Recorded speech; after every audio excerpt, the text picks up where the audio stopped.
Industry ready नहीं थी मेरे लिए, लेकिन टेक्नोलॉजी रेडी थी। लोगों ने मेरी फिल्में डाउनलोड करके लैपटॉप पे देखी। हमारी किताबों से वो चीज़ें निकाली जा रही हैं जो ताकत को सूट नहीं करती, और वो चीज़ें डाली जा रही हैं जो उनको सूट करती हैं। सारे वॉर्स, सारे राइटिंग, सारे सब कुछ क्रिएट किए जाते हैं for an ulterior purpose and there always state sponsored. मैं किसी फिल्म के थ्रू कुछ नहीं कहना चाहता हूँ, मैं फिल्म को आईने की तरह देखता हूँ। लोग बोलते नहीं या कहना नहीं चाहता, करना नहीं चाहता।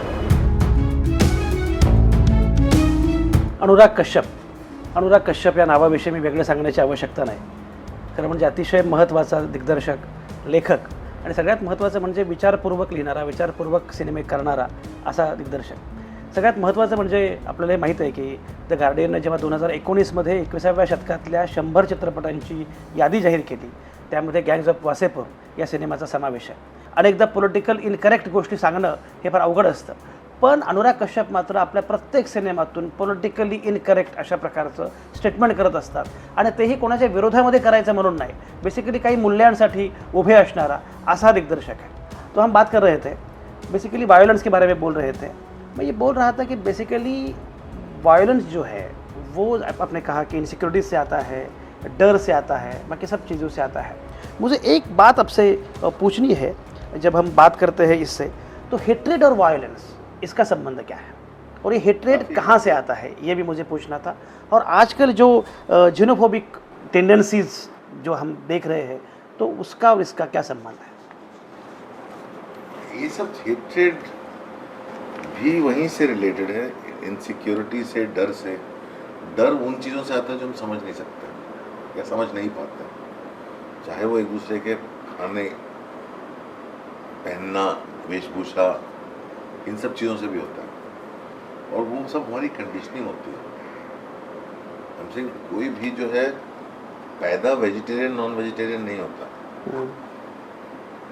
हमसे आप हिंदू के घर में पैदा होते हो, मुसलमान के घर में पैदा होते हो, धर्म आपको थोड़ी ना चुनते हो, आपको पैदा होते ही आपको दे दिया जाता है, और आपकी कंडीशनिंग वहीं से चालू हो जाती है, क्योंकि हमारे घर पैदा हुआ है तो हमारे जैसा बनेगा, करेक्ट. और आपकी कंडीशनिंग तभी चालू हो जाती है कि ये चीज़ गलत है.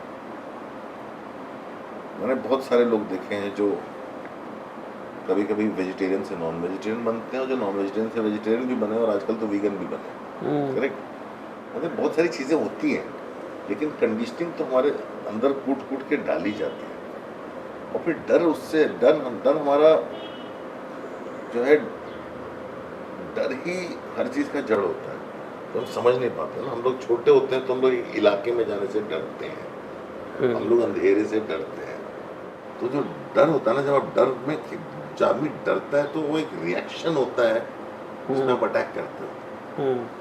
तो मैं आपको सिंपल सी बात बताता, जब आप सड़क पे जा रहे हो और स्ट्रे डॉग भौंकते तो आप पत्थर उठा लेते हो, आप पत्थर उठा लेते हो तो आप अटैक करते हो, तो वो भी अटैक करता है.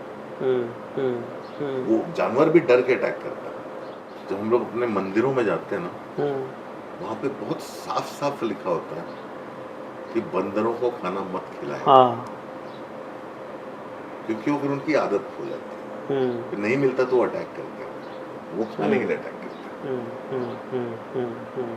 और नफरत कहाँ से आती है? नफरत कंडीशनिंग से आती है. आपको किस तरह से बड़ा किया गया है, लैक ऑफ अंडरस्टैंडिंग से नफरत आती है. वो हमारे अंदर होती है, बाद में नहीं आती, बराबर, बचपन से डाली जाती है इंजेक्शन के साथ.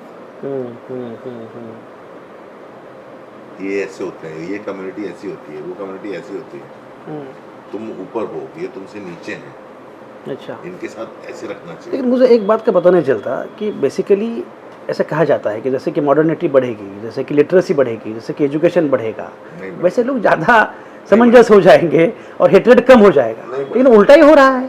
हम ज़्यादा कड़वे हो रहे हैं, तो ये कड़वेपन की वजह क्या है? एजुकेशन नहीं है, करेक्ट एजुकेशन नहीं है. आप देखो ना, सबसे ज़्यादा कंट्रोल किस पे किया जा रहा है? सबसे ज़्यादा कंट्रोल एजुकेशन पे ही किया जा रहा है. एजुकेशन का प्रॉमिस है, लेकिन हमारे अंदर, हमारी किताबों से वो चीज़ें निकाली जा रही है ना.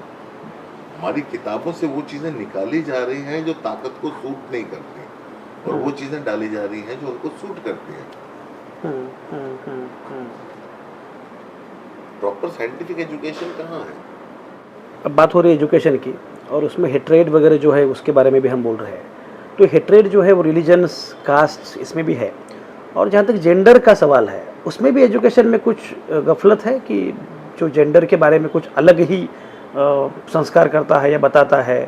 बेसिकली देखो, जो हम लोगों की जो कंडीशनिंग है ना, ये कि आदमी का काम है प्रोवाइडर का, औरत का काम है नर्चरिंग का। जब वो चीज़ हमारे अंदर कंडीशनिंग डाल दी जाती है, हम ऐसे ही बड़े होते हैं। शादी क्यों करते हैं? क्योंकि बच्चे करने और परिवार बनाना। ये तो रीज़न नहीं होना चाहिए शादी करके। बिना शादी के भी कर सकते हैं, लेकिन बिना शादी के किया तो फिर आप जो है, समाज आपको एक अलग तरह से देखता है, वो भी कंडीशनिंग है। बिना शादी के कैसे दो लोग साथ में रह रहे हैं, बिना शादी के कैसे बच्चे पैदा कर रहे हैं। क्या मतलब मानसिक जानवरों में शादी होती है क्या? हम जो बात कर रहे थे विजय तेंदुलकर का सिनेमा, और ये आपने तो मराठी ड्रामा, नाटक, प्ले, इसमें बहुत काम भी किया है। शायद पहली बार आपने सत्यशोधक में काम किया था गोपदेश पंडित जी के। तो विजय तेंदुलकर हिंसा के बारे में कुछ बोलते थे, वायलेंस के बारे में बोलते थे। तो और उनका जो पूरा राइटिंग है उसका कोर और थीम जो है वो वायलेंस है। करेक्ट। तो ऐसा कह सकते हैं कि आपके भी पूरे राइटिंग का कोर या आपके सिनेमा का कोर वायलेंस है? ये तो मैं नहीं बता सकता हूँ, तो देखने वाला बता सकता है। मेरे अंदर मैं जो चीज़ मुझे विचलित करती है, परेशान करती है या इफेक्ट करती है, और कई बार जो चीज़ मुझे कहनी होती है, मैं वो बनाता हूँ। वो वायलेंस भी हो सकता है, वो कुछ भी हो सकता है। मतलब वायलेंस की डेफिनेशन मेरे हिसाब से बहुत ब्रॉड है। अगर ट्रस्ट में किसी ने किसी को धोखा दिया तो ट्रस्ट वायलेट किया, वो भी वायलेंस है मेरे लिए। हाँ, अगर आपके और मेरे बीच में कोई बात हुई, हमने कुछ तय किया और आपने नहीं किया, तो आपने उसको वायलेट किया। मेरे लिए वायलेंस की डेफिनेशन बहुत ब्रॉड है। मेरे लिए girl in yellow boots violence किया, क्योंकि एक बेटी के ट्रस्ट को बाप ने वायलेट किया, बेटी के एक्सपेक्टेशन को बाप ने वायलेट किया। वो एक्सपेक्टेशन चाहे वो कंडीशनिंग से आए, चाहे कहीं से भी आए। मुझे पता नहीं चलता कि इजराइल हो या यूक्रेन हो या मणिपुर हो, सभी जगह इतना वायलेंस दिख रहा है। तो फिर आप बाद में इतना वायलेंस लोगों को दिखाने के बाद आप करना क्या चाहते हैं? नहीं, वायलेंस नहीं, ये सब कुछ सर, ये जो भी वॉर जो होता है ना, मैं तो इतने साल में मान चुका हूँ, देख के, और इतना इतिहास पढ़ा है। सारे वॉर्स, सारे राइटिंग, सारे सब कुछ क्रिएट किए जाते हैं for an ulterior purpose, and they are always state sponsored. Okay, they are always state sponsored. Normal आदमी तो उसमें बीच में फंसता और मारा जाता है। लेकिन मेरा कहना ये था कि इतना वायलेंस है ही, अभी पहले से ही है, तो आप वायलेंस दिखाने के बाद करना क्या चाहते हैं? मतलब इतना वायलेंस है ही और आप फिर वायलेंस दिखा रहे हैं, तो मैं generally, for me it is very important to understand it. कई बार ऐसा होता है कि लिखने और फिल्म बनाने के प्रोसेस में मैं खुद भी समझना चाहता हूँ कि क्या होगा। मेरी राइटिंग का जो प्रोसेस है, वो मुझे नहीं पता कि मैं क्या कहना चाहता हूँ जब तक मैं उसे ख़त्म ना कर लूँ। बोला ना, जब मैं विचलित होता हूँ तो मैं लिखना शुरू कर देता हूँ, और जब मैं लिखना शुरू करता हूँ उसमें मैं प्रोसेस करता हूँ। जब लिखना शुरू करते हो तो उसमें मैं प्रोसेस करता हूँ, और अंत में निष्कर्ष पे आता हूँ। जब लिखना खत्म होता है तब मैं निष्कर्ष पे आता हूँ। मुझे थोड़ा थोड़ा समझ में आता है क्या हुआ। फिर वो एक तरह से वो आए, जब शूट करते हैं तो उसमें से खुद को निकालना बहुत जरूरी होता है। मैं कुछ नहीं कहना चाहता, मैं किसी फिल्म के थ्रू कुछ नहीं कहना चाहता। मैं फिल्म को आईने की तरह देखता हूँ। ये है सच जो जो जो लोग बोलते नहीं या कहना नहीं चाहते या करना नहीं चाहते। कई बार मैं सिर्फ इसलिए करता हूँ क्योंकि मुझे मजा आता है वो करना। कई कहानियाँ इसलिए भी कही जाए, मतलब अगर आप पूछें तो गैंग्स ऑफ वासेपुर जब पूछते हैं लोग, मैंने कहा उसको बनाने के कई कारण हैं। पहला कारण ये है कि मैंने इतने बेवकूफ़ किस्म के गैंगस्टर्स कभी देखे ही नहीं, तो पता नहीं किस बात पे 60 साल तक 3 जनरेशन से लड़े जा रहे हैं। हाँ, दूसरा ये एक अपॉर्चुनिटी थी मेरे लिए, ये लोग जिस रीजन में एग्जिस्ट करते थे 60 साल में, मैं उस रीजन को भी पॉलिटिकली एक्सप्लोर करूं, और how closely politics is associated with crime, because everything eventually boils down to natural resources. पहले क्रिमिनल्स कोयला खोदते थे, कोयले से वो टिम्बर पे पहुंचे, फिर वो स्क्रैप में पहुंचे। वो जो चीजें अंग्रेजों ने रेलगाड़ियां बनाई, एक पॉइंट पे खराब हो गई, नई नई बनने लगी, पुराने स्क्रैप में गए, स्क्रैप में फिर भी वो खनिज था, वो खनिज मतलब वो लोहा था, लोहा जो नेचुरल रिसोर्सेज से ही आया था। वैल्यू हमेशा नेचुरल रिसोर्सेज के लिए। सारे वॉर जो है वो नेचुरल रिसोर्सेज के अराउंड हुए हैं। नेचुरल रिसोर्सेज तो उतना ही है। अगर मिडिल ईस्ट में तेल नहीं होता तो टेररिज्म भी नहीं होता इस दुनिया में। सही बात है। जो अफ्रीकन मैन है वो परफेक्ट आदमी है, फिजिकली एजिलिटी के हिसाब से हर चीज के हिसाब से सबसे ज्यादा स्ट्रॉन्ग है। जितने वहां से माइग्रेट करे गए सारे अच्छे स्पोर्ट्समैन तो वहीं से हैं, सारे अच्छे एथलीट्स वहीं से, लेकिन उनको लोगों ने एजुकेशन नहीं दिया, तो स्लेव बना दिया भगवान से डरा के, या और फिर उनका सारा नेचुरल रिसोर्सेज ले लिया। आपने जो कहा कि पॉलिटिक्स एक्सप्लोर करना था क्राइम के एंगल से वगैरह, मुझे एक बात बता दीजिए कि why politics is male dominated? Why politics is male dominated? Any kind of a country that is patriarchal will have everything that is male dominated. लोग बहुत patriarchal लोग हैं, हमारी कंडीशनिंग patriarchal है, लेकिन मेल डोमिनेटेड यहाँ है, आगे हर जगह नहीं है। अब मेल डोमिनेटेड उस कंट्री में जहाँ पे सबसे लंबे समय तक प्राइम मिनिस्टर इंदिरा गांधी रही, अमेरिका में देख लीजिए, कहीं भी देख लीजिए, और यूरोप में तो अब ज्यादातर women politicians are taking lead. और ना औरत में ज्यादा एम्पैथी होती है, औरत में एम्पैथी ज्यादा होती है। मैं बोला हमारे वेदों में सबसे ऊपर लिखा है जिसको पुत्र योग ना हो उसको राजयोग नहीं देना चाहिए, क्योंकि उसके अंदर एम्पैथी नहीं होती।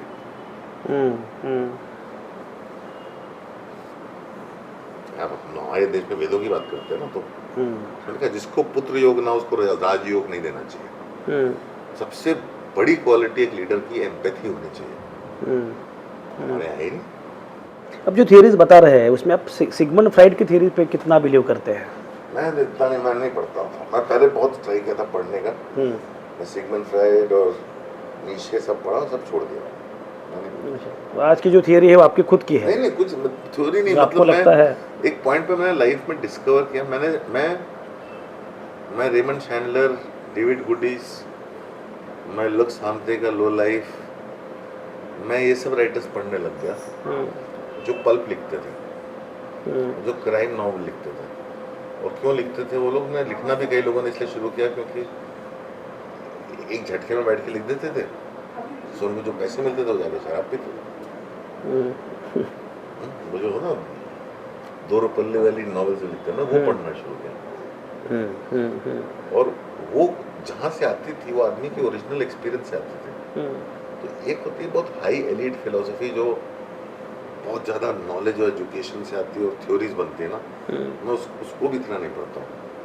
आई like to know things from experience. बराबर।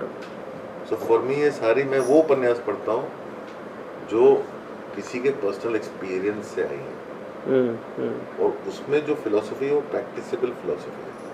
तो अब आपके सिनेमा का ड्राइविंग फोर्स क्या है? मतलब आप करना क्या चाहते हैं? आप बदलना नहीं चाहते ये नहीं तो क्या करना चाहते हैं? मैं अपनी कहानियाँ कहना चाहता हूँ। ओके, मैं लिखते जाता हूँ, अपनी कहानियाँ कहना चाहता हूँ, बस बहुत सिंपल सा है। मतलब आई नो बहुत सारे लोग बोलते हैं कि आपने ये चीज़ लाया वो चीज़ लाया, मैंने कहा नहीं, ऑडियंस बदल रही थी, मेरा टाइमिंग सही था, मेरा टाइमिंग सही था, और इंडस्ट्री रेडी नहीं थी मेरे लिए। लेकिन टेक्नोलॉजी रेडी थी। लोगों ने मेरी फिल्में डाउनलोड करके लैपटॉप पे देखी, इंटरनेट आ चुका था। मैंने कहा मेरा टाइमिंग सही था, अगर इंटरनेट नहीं आता तो लोग दुनिया भर का सिनेमा नहीं देखते, बराबर, फिर वो मेरा सिनेमा भी नहीं देखते। बराबर। तो मेरा सिनेमा लोगों ने इस तरह से देखना शुरू किया। तो मैंने सिनेमा नहीं बदला, ऑडियंस बदलती है, टाइम चेंज होता है, टेक्नोलॉजी चेंज होती है। मेरे सिनेमा को ऑडियंस मिलने लगी, OTT आया, मेरी ऑडियंस और बड़ी हो गई, बराबर, मैं उसको मोनेटाइज करने लग गया। बराबर। ऐसा नहीं है, हम लोग कुछ नहीं बदल सकते। ये जो अपने थीम से रिलेटेड जो क्वेश्चन है, आखिरी क्वेश्चन, कि जो मर्द होता है, पुरुष जो होता है, वो बहुत ही इनसिक्योर फील करता है, उसमें बहुत सारा डर होता है और इसलिए वो वायलेंट होता है। अगर उससे बदलना है तो क्या करना चाहिए? एजुकेशन से या कुछ भी तरीके से? नहीं बदलना बहुत मुश्किल है। सी, जिसके अंदर ऑलरेडी इनसिक्योरिटी नहीं होता, आदमी जब सिक्योर हो जाए। आपको एक बेटी है, अगर बेटा होता तो आप क्या करते?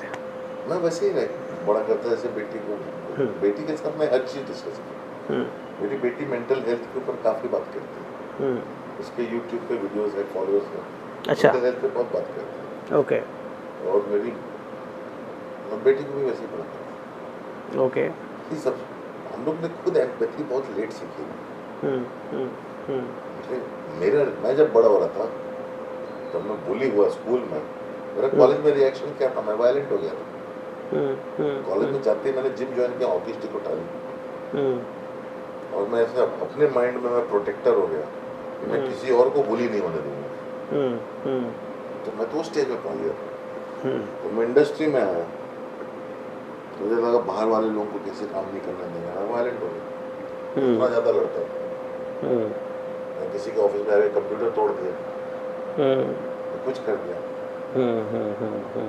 तो मेरा था कि आप मुझे कैसे नहीं करने दोगे।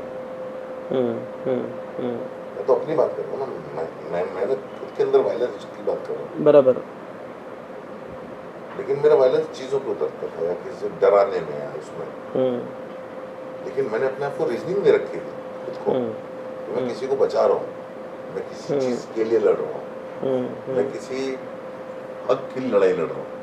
ठीक है, ये रीजनिंग मैंने खुद को दे रखी थी। ठीक है, तो जिसको आप वायलेंट बोल रहे हो उसने भी तो अपने आप को रीजनिंग दे रखी होगी, बराबर। तो हिंदू मुसलमान का राइट्स होते हैं, हर आदमी के दिमाग में क्लियर रीजनिंग होती है वो क्यों लड़ रहे हैं। प्रॉब्लम वो है जो उनके दिमाग में ये सब चीजें भर रहा है, बराबर, बराबर। वो उस मैदान में आपको कभी नहीं दिखेगा। अनुराग कश्यप जी, आप कहते हैं कि आप कुछ बदलना नहीं चाहते, फिर भी आप जो भी कुछ बदल रहे हैं वो हम सब देख रहे हैं, और मुझे लगता है कि चाहता हूं बस। तो ये जो बदल है, जब मैं अपने आप को बदलता हूँ मेरे साथ साथ बहुत ये जो बदलने की प्रोसेस है, आप खुद बदल रहे हैं, सिनेमा बदल रहा है, लोग बदल रहे हैं, प्रेक्षक बदल रहे हैं, और इंटरनेट पे तो आप इतने पॉपुलर हैं कि हम बोल रहे थे कि अगर इंटरनेट पर इलेक्शन हो तो शायद आप प्राइम मिनिस्टर बन जाओगे, इतनी फॉलोइंग आपको है। तो ये सब है, ये सब जो हो रहा है, मैं ये सिर्फ कहना चाहता हूँ या पूछना चाहता हूँ कि ये सब जो आप कर रहे हैं उसमें आप, हमारे यहाँ सेंसरशिप है, बाकी सारी चीज़ें हैं, तो कौन सा स्ट्रगल आपको करना पड़ता है ये सब दिखाने के लिए, ये सब बताने के लिए? मेरा स्ट्रगल इस समय सिर्फ हेल्थ का है। अच्छा, मेरा सबसे बड़ा स्ट्रगल है अपनी हेल्थ पे काम करना, अपनी मेंटल हेल्थ पे काम करना और अपने आप पे काम करना। अभी मैं सिर्फ यही कर रहा हूँ। मैं बहुत ज़्यादा स्वार्थी हो गया, मैं घर से नहीं निकलता ज़्यादा। मैंने अभी बोला ना, मैं अपना घर खुद नहीं साफ कर सकता अभी, तो मैं अभी बहुत सारे पर्सनल चीज़ों से जूझ रहा हूँ। तो मेरा फोकस इस समय खुद है और मेरी बेटी है। लोकमत की ओर से आपको बहुत सारी शुभकामनाएं, और you have to be healthy, क्योंकि हमारे लिए आप बहुत साल चाहिए यहाँ, बहुत सारी फिल्में हमें देखनी है आपकी, और मुझे पूरी उम्मीद है कि ऐसे बहुत अच्छी फिल्में लेकर आप आओगे। तो बहुत सारी शुभकामनाओं के साथ थैंक यू।